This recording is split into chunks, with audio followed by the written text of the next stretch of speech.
ሰላም ጤና ይስጥልኝ ውድ የኮንዞም ቤተሰቦች እንዴት ናችሁ? ዛሬ የምናየው ቻፕተር 3 ዘ ባላንስ ኦፍ ፔመንት የሚለውን ነው። እንግዲህ በዚህ ስር ያሉትን እያንዳንዱን ቶፒኮች አንድ ባንድ ለማየት እንሞክራለን ማለት ነው። እንግዲህ ለመጀመሪያ ያህል ዋት ኢዝ ባላንስ ኦፍ ፔመንት፣ ባላንስ ኦፍ ፔመንት ማለት ምን ማለት ነው የሚለውን እናያለን። ይቅርታ ዘ ባላንስ ኦፍ ፔመንት ኢዝ ኤ ስታቲስቲካል ስቴትመንት ዛት systematically summarizes the economic transactions of an economy with the rest of the world for a specific period of time such as a quarter or a year። እንግዲህ ባላንስ ኦፍ ፔመንት ማለት ምን ማለት ነው? ስታቲስቲካል ስቴትመንት ነው።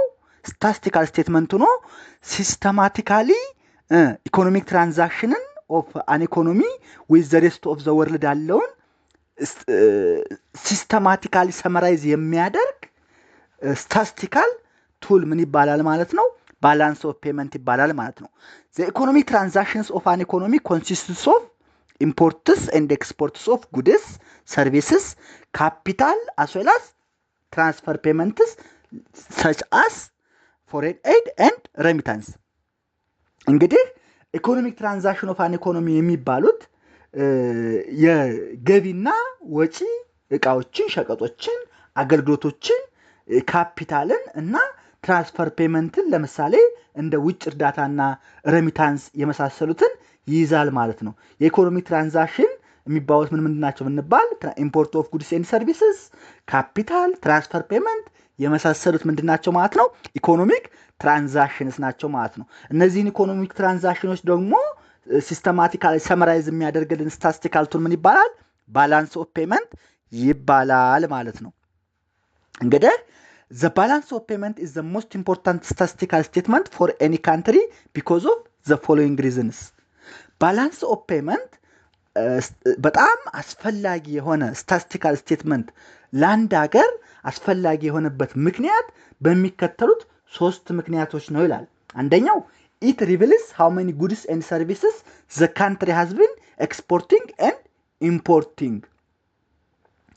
አንድ አገር ምን ያህል አገልግሎቶችንና ሸቀጦችን እንዳስገባችና እንደሚያስወጣች የሚያሳይ ቱል ምን ይባላል? ባላንስ ኦፍ ፔመንት ይባላል። ሁለተኛው whether the country has been borrowing from or lending money to the rest of the world።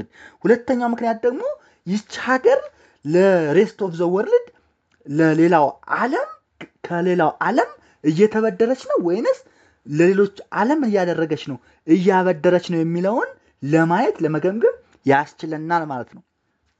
ሶስተኛው ምንድነው? whether or not the monetary authorities usually the central bank has added to or reduced its reserve። ሶስተኛው ማለት ነው ደግሞ የሞኔታሪ አውቶሪቲ የሚባለው ብዙ ጊዜ ሴንትራል ባንክ ነው ሪዘርቭን መጨመር አለበት ወይንስ መቀነስ አለበት የሚለውን ለማወቅ ምን ይጠቅመናል ማለት ነው? ባላንስ ኦፍ ፔመንት ይጠቅመናል። ስለዚህ አንደኛ ባላንስ ኦፍ ፔመንት ሪቪልስ ሃው መኒ ጉድስ ኤንድ ሰርቪስስ ዘ ካንትሪ ሃዝ ቢን ኢምፖርቲንግ ኤንድ ኤክስፖርቲንግ የሚለውን ይገልጽልናል። ሁለተኛ whether the country has been borrowing from or lending money to the rest of the world የሚለውን ያሳየናል። ሶስተኛ ደግሞ ሞኔታሪ አውቶሪቲስ has added or reduced its reserve ሪዘርቭን ሪዱስ ማድረግ አለበት ወይስ አድድ ማድረግ አለበት የሚለውን ያሳየናል ማለት ነው። በእነዚህ ሶስት ምክንያቶች መሰረት ባላንስ ኦፍ ፔመንት is the most statistical element ይሆናል ማለት ነው። እንግዲህ ባላንስ ኦፍ ፔመንት አካውንትስ ኤንድ አካውንትስ ስለ ባላንስ ኦፍ ፔመንት ትርጉም አየን። ባላንስ ኦፍ ፔመንት ለምን ያስፈልጋል የሚለውን አየን። ቀጥለን እናያለን ማለት ነው። ባላንስ ኦፍ ፔመንት አካውንቲንግ ኤንድ አካውንትስ የሚለውን እናያለን ማለት ነው። ኢን አካውንቲንግ ሴንስ ዘ ባላንስ ኦፍ ፔመንት ሃዝ ቱ ባላንስ። እንግዲህ በአካውንቲንግ ባላንስ ኦፍ ፔመንት የሚባለውን ባላንስ መሆን አለበት። ከስሙ እንደምንረዳው ይሄ ባላንስ ኦፍ ፔመንት የሚለው ባላንስ መሆን አለበት ማለት ነው። this is because it is based upon double entry book keeping principle። ባላንስ ኦፍ ፔመንት ባላንስ መሆን ያለበት ለምንድን ነው? በዳብል ኢንትሪ ቡክ ኪፒንግ ፕሪንሲፕል መሰረት ስለሚሰራ ነው ማለት ነው። that is means double entry book keeping principle ማለት ነው the transactions are classified as debits and credits። እንግዲህ ባላንስ ኦፍ ፔመንት ከስሙ እንደምንረዳው በአካውንቲንግ ባላንስ መሆን አለበት። ለምን ባላንስ ይሆናል የሚለውን ስናይ ደግሞ የሚሰራው ምንድነው በዳብል ኢንትሪ ቡክ ኪፒንግ ፕሪንሲፕል ስለሚሰራ ነው። ዳብል ኢንትሪ ቡክ ኪፒንግ ፕሪንሲፕል ማለት ነው ደግሞ the transactions are classified as debits or credits ተብለው ይከፋፈላሉ ማለት ነው። thus the total amount of debit must be equal to the total amount of credit በዚህ ፕሪንሲፕል ስለዚህ total amount of debit ከtotal amount of credit ጋር እኩል መሆን አለበት ማለት ነው። credit transactions are those that involve the receipts of payments from foreigners plus in the accounts ማለት ነው። while the debit transactions are those that involve the making of payments to foreigners minus ነው ማለት ነው። credit transactions የሚባሉት ምንድናቸው? the receipt of payments from foreigners ከፎሬነርስ የተቀበልናቸው ፔመንቶች ክሬዲት ትራንዛክሽንስ ናቸው። ባላንስ ኦፍ ፔመንት አካውንት ላይ እንደ ፕላስ ሲታዩ ወይም ፕላስ ኢን አካውንት ሲደረጉ the debit transaction የሚባሉት ደግሞ the rest of the world ሜክ ያደረግናቸው ትራንዛክሽኖች ኦር ፔመንቶች ናቸው ማለት ነው። እነሱ ደግሞ ለአካውንቱ ምንድናቸው ማለት ነው? ማይነስ ናቸው ማለት ነው።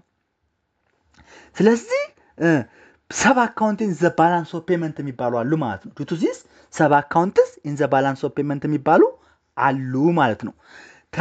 ትራዲሽናሊ ዘ ባላንስ ኦፍ ፔመንት ስታቲስቲክስ ኢዝ ዲቫይድድ ኢንቱ ሜን ሴክሽንስ ዘ ከረንት አካውንት ኤንድ ካፒታል አካውንት። ባይ ዘ ዌይ ባላንስ ኦፍ ፔመንት የሚባለው አካውንት በሁለት ሴክሽን ይከፈላል። አንደኛው ከረንት አካውንት ነው፣ ሁለተኛው ካፒታል አካውንት ነው። each of the two account are further subdivided። እነዚህ ሁለት አካውንቶች that means current account እና capital account የራሳቸው የሆነ ሰብ ካታጎሪ ያላቸው ማለት ነው። the current account item refers to income flow ይባላል while the capital account records change in asset and liability። ይሄ በቃ ማክሮ ኢኮኖሚክስ ላይ የተማርነው ነገር ነው። current account የሚይዘው income flow ሲሆን current capital account ደግሞ ሪከርድ የሚያደርገው change in asset and liability ነው ማለት ነው። other remaining items are the official reserve and the balancing item ይባላሉ። ምን ይባላሉ? other itemoቹ ያ ማለት ከካፒታል አካውንት እና ከከረንት አካውንት የማይመደቡ ወይንም ከኢንካም ፍሎው እና change in asset and liability ውጭ ሆኑት ምን ይባላሉ ማለት ነው? official reserve and balancing item ይባላሉ ወይንም statistical discrepancy or errors and omissions ይባላሉ ማለት ነው። እነዚህ ምንድናቸው? ከሁለቱ ውጭ ሆኑት አይተሞች ማለት ነው። እንግዲህ ሰብ አካውንቲንግ ዘ ባላንስ ኦፍ ፔመንት ስናይ ምንና ናቸው ብለናል? ከረንት አካውንት፣ ካፒታል አካውንት፣ ሶስተኛው ደግሞ ኦሚሽንን ኤረርን የሚያጠቃልል ነው ብለናል። እንግዲህ እነሱ ደግሞ ምንድናቸው ብለናል? ሰብ አላቸው ብለናል። የመጀመሪያው ሰብ አካውንቲንግ ዘ ባላንስ ኦፍ ፔመንት ምንድነው? ትሬድ ባላንስ ይባላል። ሪከርድ ትራንዛክሽንስ አራይዚንግ አውት ኦፍ ዘ ኤክስፖርት ኤንድ ኢምፖርት። ትሬድ ባላንስ የሚባለው የሚመዘግበው ሪከርድ ትራንዛክሽንስ አራይዚንግ አውት ኦፍ ኢምፖርት ኤንድ ኤክስፖርት ኦፍ ቪዚብል አይተምስ ኦር ጉድስ ኢት ኦልሶ ሪፈርድ ቱ አስ መርቻንዳይዝ ትሬድ የሚባለው ማለት ነው። እንግዲህ ትሬድ ባላንስ የሚባለው ኢምፖርትና ኤክስፖርትን ገቢ ንግድና ወጭ ንግድን የሚመዘግብ ወይም ቪዚብል አይተምን የሚመዘግብ ምን ይባላል? ትሬድ ባላንስ ይባላል። ምን እየተባለ ይጠራል? ሳምታይምስ ደግሞ መርቻንዳይዝ ትሬድ እየተባለ ይጠራል ማለት ነው። ኤክስፖርት ሪሲፕትስ አር ሪከርድድ አስ ክሬዲትስ while ኢምፖርት ኤክስፔንዲቸርስ አር ሪከርድድ አስ ዴቢትስ። ቀደምን ብለን ነበረ ከውጭ ተቀበልናቸው በፕላስ ይመዘገባሉ፣ ለውጭ ከፈልነው በማይነስ በዴቢት ይመዘገባሉ ብለን ነበር። ስለዚህ ኤክስፖርት ሪሲፕት ምንድነው? እኛ ከውጭ የምንቀበለው ነው በክሬዲት ሲመዘገብ፣ ለውጭ ከፈልነው ዱቱ ኢምፖርት ኤክስፔንዲቸር ስለሆነ አስ ዴቢት ይመዘገባል ማለት ነው። Furthermore, the conventional method is that exported are valued at free on board FOB and imports are valued at cost insurance and freight of charge in full በሲአይኤፍ ይመዘገባሉ። እንግዲህ ይሄን የምትይዙት ኢንኮንቬንሽናል ሜተድ exports are valued at free on board and imports are valued at cost insurance and freight of charge in full ይመዘገባሉ ማለት ነው። ኤክስፖርት አት ፎብ ሲመዘገብ ኢምፖርት አት ሲአይኤፍ ይመዘገባል ማለት ነው። Free on board is a term which describes a price for valuation of good which is calculated on the basis of the process of manufacturing and does not include the cost of transporting the goods to the consumer. እንግዲህ ፍሪ ኦን ቦርድ የሚባለው ተርም የሚያገለግለው ምንድነው ወይም ዲስክራይብ የሚያደርገው የጉድን ፕራይሲንግ ሜተድ ነው። ፕራይስ it is a price for evaluation of a good which is calculated on the basis of the process of manufacturing ያለውን የሚመዘግብ ነው። ነገር ግን ምን አያጠቃልልም? the cost of transporting the good to the consumer ከተመረተበት ቦታ ጀምሮ ለኮንሱመር እስከ ማድረሻ ያለውን ትራንስፖርቲንግ ኮስት አያጠቃልልም። ምን free on board when a firm price its goods at free on board we can be sure that the consumer pays the transport cost. እንግዲህ በፍሪ ኦን ቦርድ እንትን ካለ ከተገበያዩ የትራንስፖርት ኮስት ከበር የሚያደርገው ማን ነው ማለት ነው? ኮንሱመሩ ነው። a firm price it is good at free on board we can be sure that the consumer pays the transport cost ነው ማለት ነው። on the other hand CIF valuation is the pricing which includes all the costs of delivering the goods to the point of consumption. whereas CIF ከተጠቀምን ደግሞ ፕራይስ የምናደርገው include all the cost of delivering the good to the point of consumption እስከ point of consumption ድረስ ያለውን ትራንስፖርት ኮስት የሚያጠቃልልልን ሜካኒዝም ምን ይባላል? CIF valuation ይባላል። CIF valuation ይባላል። እንግዲህ ፍሪ ኦን ቦርድ ምንድነው? ትራንስፖርት ኮስትን የሚያጠቃልል ነው። CIF ከሆነ ግን ትራንስፖርት ኮስትን ያጠቃልላል ማለት ነው። ሌላው አሁን ያየነው ምንድነው? ከረንት ትሬድ ባላንስ ነው። ትሬድ ባላንስ ይሁን ትሬድ ባላንስ የሚለውን ነው ማለት ነው። ዘ ከረንት አካውንት ባላንስ ሁለተኛው ደግሞ ከረንት አካውንት ባላንስ የሚለውን እንይዛለን። is the sum of the visible trade balance and the invisible balance. ከረንት ባላንስ የሚለው ደግሞ ሁለቱን የሚይዝ ነው። አንደኛ ትሬድ ባላንስ ቪዚብል መርቻንዳይዝ ትሬድ የሚለውንና the invisible balance ማለት ሰርቪስ ኤክስፖርት ኤንድ ኢምፖርትን የሚያጠቃልል ማለት ነው። the merchandise trade forms the most important international transaction of most countries.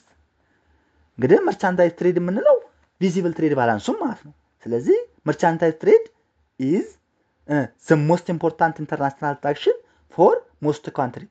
The invisible balance shows the difference between revenue received from export of services and payment made for imports of services such as shipping or transportation, insurance, banking, payment of interest and dividend ማለት ነው, consulting, brokerage and tourism. ይሄ ኢንቪዚብል ባላንስ ነው። ኢንቪዚብል ባላንስ ነው። ስለዚህ ከረንት ባላንስ ሁለቱን ይዛል። አንደኛ ቦዝ ቪዚብል ኤንድ ኢንቪዚብል። ቪዚብል ትሬድ ባላንስ ወይም መርቻንዳይዝ ትሬድ የምንለው ነው። ኢንቪዚብል ባላንስ ለሚባለው ደግሞ the difference between or the revenue received from exports of service and payment made for the import of service ነው ማለት ነው። ስለዚህ ከረንት ባላንስ ሁለቱን ይይዛል ማለት ነው። in addition received and payments of interest, dividend and profit are recorded in the invisible balance because they represent the rewards for investment in overseas companies. በቦንድ ኦር ኢኩዊቲ መልክ ሊሆን ይችላል። while payment reflects the reward to foreign residents of their investment in the domestic economy. እንግዲህ ይሄ ከረንት ባላንስ የምንለው ምን ያጠቃልላል ማለት ነው? receipts and payments of interest and dividend, receipt of payments of interest, dividend and profit also ምን ይመዘገባሉ ማለት ነው? በኢንቪዚብል ባላንስ ውስጥ ይመዘገባሉ። ለምን ብንባል they represent the reward for investment in overseas companies, while payment reflects the reward to foreign residents for their investment in the domestic economy ስለሆነ ማለት ነው። እንግዲህ የኛ ዜጎች ውጭ ሄደው ኢንቨስት ካደረጉ ሪዋርድ አላቸው። አስ ቦንድ ኦር ኢኩዊቲ ሊሆን ይችላል። የውጭ ሀገር ዜጎች ደግሞ እኛ ጋር ኢንቨስት አድርገው የሚያገኙት ክፍያ በአይኒሚስ እሱ ምን ይባላል? ፔመንት ነው። ስለዚህ እሱ አኮርዲንግሊ በኢንቪዚብል ባላንስ ይመዘገባል ማለት ነው። moreover unilateral transfer, which means unrequited transfer or gifts, are recorded in the invisible balance. Unilateral transfer such as remittance, gift ኦልሶ ምን ይመዘገባሉ ማለት ነው? ኢንቪዚብል ባላንስ ላይ ይመዘገባሉ which means the service እንትኑ ላይ ማለት ነው። the service እንትኑ ላይ ማለት ነው። there are receipts or payments for which there is no corresponding quid pro quo which means such receipts or payments are just for free እነዚህ ምን ይባላሉ? just for free quid pro quo የሚባሉት just for free payments or receipts also በኢንቪዚብል ባላንስ ውስጥ ሪከርድድ ይደረጋሉ ማለት ነው።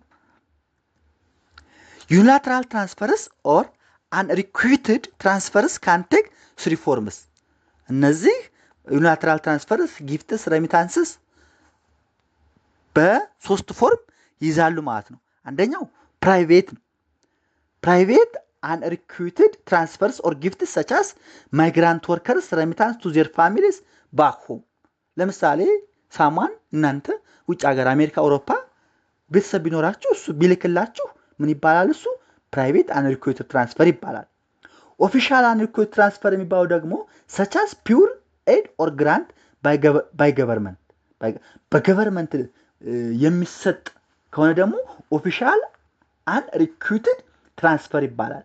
ይሄ pure or grant ነው by government that is transaction on which government expects no return and repatriation payment or indemnities which are compensation for loss or damage እንዳልኳችሁ ዩኒላተራል ትራንስፈር or unrequited transfer ሶስት ፎርሞች ይዛሉ ብለን ነበር። አንደኛው ፕራይቬት unrequited transfer ነው። ማይግራንት ወርከር or other remittance to their family የሚከፍሉት ነው። ኦፊሻል unrequited transfer በፒውር ግራንት pure aid or grant by government የሚደረግ ነው።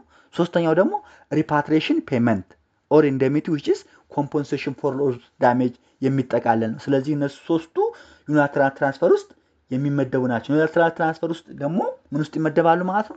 ኢንቪዚብል ትሬድ ውስጥ ይመደባሉ ማለት ነው። ጀነራሊ the current account contains 3 categories on the receipt side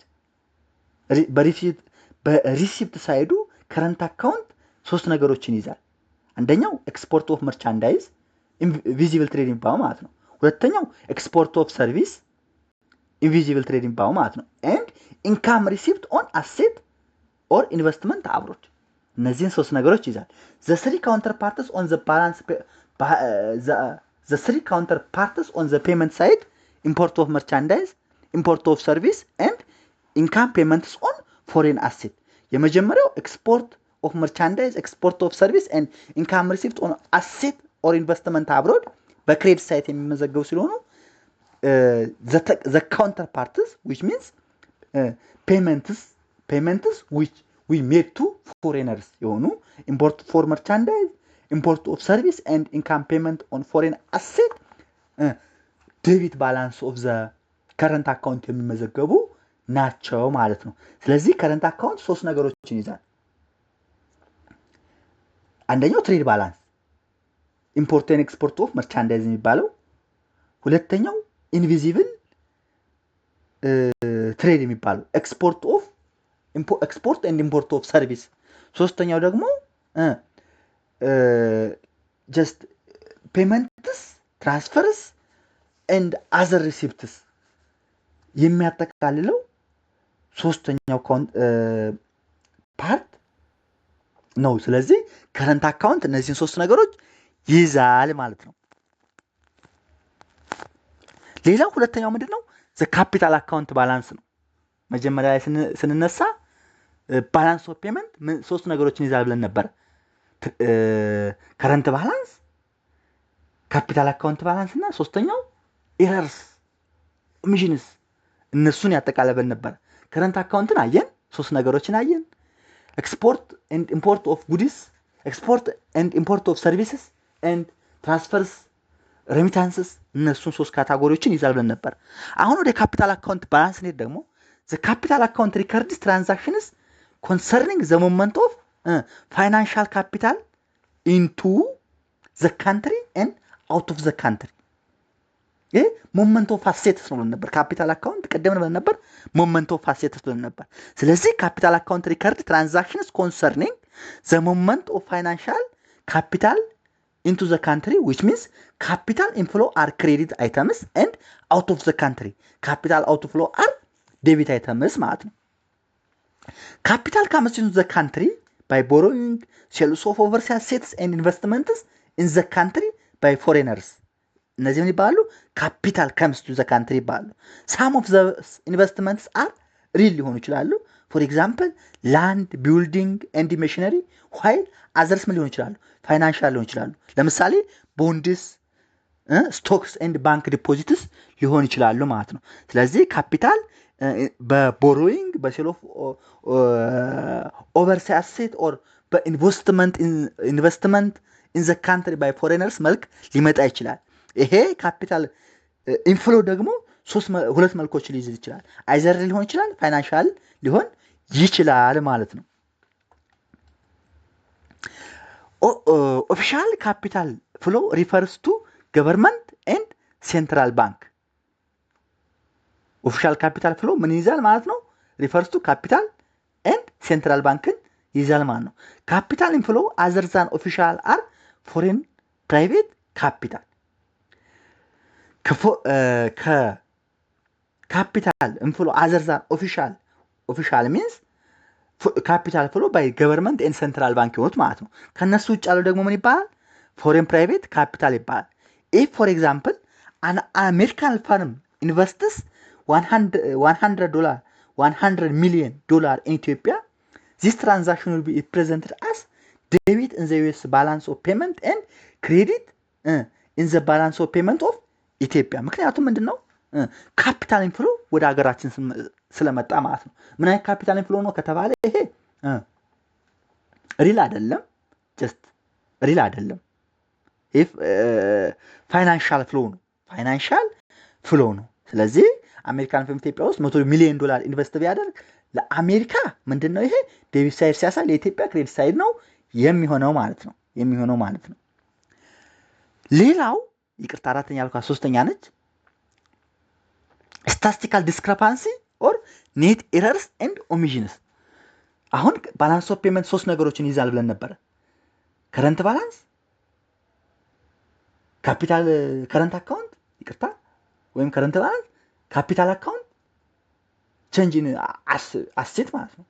ኤንድ ስታቲስቲካል ዲስክሪፓንሲ ኦር ኔት ኤረርስ ኦሚሽንስ ይዛል ብለን ነበር። አሁን ሶስተኛው ከረንት አካውንትን አየን፣ ካፒታል አካውንትን አየን። ሶስተኛ ይቻላት ያልኳት ቅጣ ሶስተኛ ስታቲስቲካል ዲስክሪፓንሲ ኦር ኔት ኤረርስ ኤንድ ኦሚሽንስ ነው ማለት ነው። given the huge statistical problem involved in compiling the balance of payment statistics, there will usually be statistical discrepancy። እንግዲህ ብዙ ጊዜ ዲል የምናደርገው ምንድነው? huge statistical problem ነው involved in compiling balance of payment compile ስናደርግ huge statistical problem involve እናደርጋለን። ዱቱ ዛት ምን ሊፈጠር ይችላል ማለት ነው? statistical discrepancy ሊፈጠር ይችላል ማለት ነው። thus to ensure that the credits are equal to the debits, it is necessary to incorporate a statistical discrepancy for any difference between the sum of credits and debits። እንግዲህ ቅድም እንዳልነው ባላንስ ኦፍ ፔመንት ኢን አካውንቲንግ ባላንስ መሆን አለበት። ለምን ነው ባላንስ የሚሆነው? ዳብል ኢንትሪ ቡክ ኪፒንግ ስለሚጠቀም፣ ዳብል ኢንትሪ ቡክ ኪፒንግ ደግሞ ዴቢት እና ክሬዲት እኩል መሆን ስላለባቸው ማለት ነው። ዱቱ ዛት ዴቢት እና ክሬዲት እኩል መሆን ስላለባቸው it is necessary to incorporate statistical discrepancy for the difference between the sum of credits and debits ማለት ነው። ስለዚህ ሶስተኛው ኔት ኤረርስ ኦሚሽንስ ስታቲስቲካል ዲስክሪፓንሲ ካለን what are the possible source of error የሚሉትን እንይ። the possible source of error የሚሆኑት ምንድናቸው የሚለው ስናይ it is impossible to keep track of all the transaction between domestic and foreign residents። አንደኛ የትራንዛክሽን ኦፍ ዶሜስቲክ ኤንድ ፎሬን ሬሲደንትስ ትራክ ኪፕ ማድረግ ኢምፖሲብል ነው። አንድ ሁለተኛ many of the reported statistics are based on sampling estimate and thus do not reflect the actual transaction። እንግዲህ ብዙ ጊዜ ሪፖርት የምናደርገው ምንድነው? ሳምፕሊንግ ኤስቲሜት ነው። ዱቱ ዛት ሳምፕሊንግ ምን ሊፈጥር ይችላል ማለት ነው? ከአክቹዋል ትራንዛክሽኑ ጋር እኩል ላይመጣ ይችላል። ስለዚህ it does not reflect the actual transaction because we are taking sampling estimate while reporting statistics ስለሆነ ማለት ነው። ሶስተኛው the desire to avoid taxes means that some of the transactions in the capital account are underreported and some dishonest firms may deliberately under-invoice their exporters and over-invoice their importers to artificially deflate their profit. እንግዲህ አንዳንድ ፈርሞች ታክስን አቮይድ ለማድረግና ፕሮፊታቸውን ዲፍሌት ለማድረግ ለመቀነስ ምን ያደርጋሉ ማለት ነው? ኤክስፖርታቸውን አንደር ሪፖርት ያደርጉታል። ኢምፖርታቸውን ደግሞ ምን ያደርጉታል? ኦቨር ኢንቮይስ ያደርጉታል። ኤክስፖርተራቸውን አንደር ኢንቮይስ ያደርጉታል። ዱቱ ዛት ምን ይፈጠራል? ስታቲስቲካል ኤረር ይፈጠራል ማለት ነው። ሌላው there could be leads and lags ሊኖር ይችላል። for example the goods has already been imported but the payment could be delayed። አንዳንድ ጊዜ ምን ይፈጠራል? leads and lags ይፈጠራል። lags ምንድነው? the goods has been import ሆኗል ነገር ግን ክፍያው አልተፈጸመም። leads ከሆነ ደግሞ እቃው ኢምፖርት አልተደረገም ክፍያው ግን ተፈጽሟል። ወይንም በኤክስፖርት ደግሞ ስናየው ክፍያው ተፈጽሟል እቃው ግን ኤክስፖርት አልተደረገም እንደማለት ነው። ስለዚህ leads and lags ሊኖር ይችላሉ ማለት ነው። እነዚህ possible sources of error ናቸው ማለት ነው። አራተኛው ደግሞ ምንድነው? the official reserve account ወይም official statement balance የሚባለው ማለት ነው። the summation of the current account balance, capital account balance and the statistical discrepancy gives the official statement balance። የሶስቱ የከረንት አካውንት ባላንስ የካፒታል አካውንት ባላንስ እና የስታቲስቲካል ዲስክሪፓንሲ ሲደመሩ ሰሜሽናቸውን ይሰጠናል ኦፊሻል ስቴትመንት ባላንስ ይሰጠናል ማለት ነው። the balance on this account is important because it shows the money available for adding to the country official reserve or paying of the country's official borrowing. official reserve constitutes the notion, gold holding, special drawing right and official foreign currency holding ያጠቃልላል ማለት ነው። ኦፊሻል ሪዘርቭ እነዚህን ሶስት ነገሮች ይይዛል። ለምሳሌ ስፔሻል ድሮዊንግ ራይትስ አር ኢንተርናሽናል ሪዘርቭስ ክሬትድ ባይ IMF to supplement other international reserves and distributed to member nation according to their quotas in the fund። ስፔሻል ድሮዊንግ ራይትስ የሚባሉት ምንድናቸው? በኢንተርናሽናል ሪዘርቭ በMIF ክሬት የተደረጉ ኢንተርናሽናል ሪዘርቭን ሰፕሊመንት ለማድረግና ለሜምበር ኔሽን according to their quota in fund የሚከፋፈሉ ምን ይባላሉ? ስፔሻል ድሮዊንግ ራይትስ ይባላሉ ማለት ነው። such reserves are held primarily to enable the central bank to purchase its currency should it wish to prevent it depreciating. Any official settlement deficit has to be covered by authorities drawing on the reserve or borrowing money from central bank or IMF. እንግዲህ recorded as plus in the account ይደረጋሉ ማለት ነው። if on the other hand there is an official statement surplus then this can be reflected by the government increasing official reserves or repaying debt to the IMF or other sources overseas። በዚህ ጊዜ ደግሞ ምን ይደረጋል ማለት ነው? money leaves to the country ስለሚደር ማይነስ ይደረጋል ማለት ነው። ስለዚህ እነዚህ በአይኤምኤፍ ሪከርድ ውስጥ ያሉ ናቸው። ያ ማለት ፕላስ ሳይን እና ፕላሲን አካውንት እና ማይነስን አካውንት መቼ ፕላስ ይሆናል መቼ ማይነስ ይሆናል አየን። እንግዲህ ይሄን ካየን the simplified example of annual balance of payment accounts ይሄን ይመስላል። ቅድም ብለን ነበረ balance of payment quarterly or yearly ሊሰራ ይችላል ብለን ነበር። for example yearly ይሰራል ብለን ብናስብ balance of payment እንዳልነው ይቅርታ ሶስት ነገሮችን ሜንሊ ይዛል ብለናል። current account, capital account and errors and omissions የሚሉትን ይዛል ብለን ነበር። እቺ አሁን simplified example ነች። ለምሳሌ current account ላይ visible trade ወይም merchandise trade የሚባለው export of goods and import of goods ይዛል ብለን ነበር። export of goods በምን ይመዘገባል ብለን ነበር? በክሬዲት በፕላስ ሳይን ለምሳሌ ፕላስ 150 ሊሆን ይችላል። ኢምፖርት ኦፍ ጉዲስ በማይነስ ሳይን እያዝ ነበረ በማይነስ 200። አሁን ይሄ ከረንት አካውንታችን ምን ያሳያል? በዚህ ሴናሪዮ ዲፊሲት ነን ማለት ነው። ዲፊሲት ነን ማለት ነው። ትሬድ ባላንስ ኢዝ ዘ ሰም ኦፍ ኤክስፖርት ኦፍ ጉዲስ ኤንድ ኢምፖርት ኦፍ ጉዲስ። ስለዚህ ማይነስ 50 ይመጣል። በዚህ ሴናሪዮ ዲፊሲት ነን ማለት ነው።